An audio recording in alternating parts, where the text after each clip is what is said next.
મિત્રો, તટકેશ્વર ગામના લોકો માટે એક નવી ખુશ ખબર છે. તટકેશ્વર ગામમાં આવેલા મદ્રેસા ફલાયા દાડેની બાજુમાં ગોધરાવાળા ઇબ્રાહીમભાઈ નાસ્તાનો વિસ્તોલ લગાવતા હતા. હવે એમના સારુભાઈ જે ગલા ગામના રહેવાસી છે, હવે આપણા ફરહાનભાઈના પાપા ચલાવતા છે. આ નાસ્તાનો સ્ટોલ દરરોજ બપોરે 3:30 વાગ્યે ખુલ્લો રહે છે અને સાંજે 7 વાગ્યા સુધી લોકો માટે સેવા આપે છે. અહીં તમને મળશે તાજો, સ્વાદિષ્ટ અને ઘર જેવો નાસ્તો, જે ખાસ કરીને સાંજના સમયે રાહદારીઓ અને સ્થાનિક લોકો માટે ખૂબ જ ઉપયોગી છે. તો મિત્રો, જો તમે તટકેશ્વર વિસ્તારમાં હો તો એકવાર જરૂરથી મુલાકાત લો અને સ્વાદિષ્ટ નાસ્તોનો આનંદ માણો. જે આપણે એવા વ્યક્તિ આજે તમને ઓળખાણ કરાવી રહ્યા છે ને, એ આપણા ફરહાનભાઈ છે.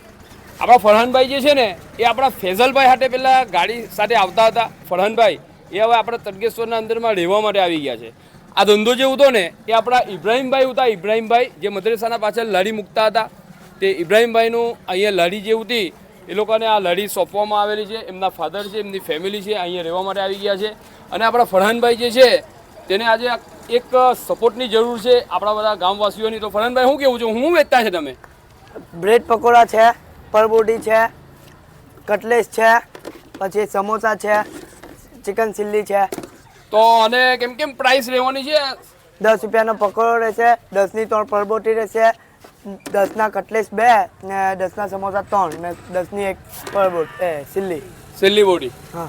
તો ભાઈ, આપણા જે ફરહાનભાઈ છે ને, એમને તમે જરૂરથી સપોર્ટ કરજો. શું કેવું છે ભોયરાઓ? અમે બધા ફરહાનભાઈને સપોર્ટ કરીશું.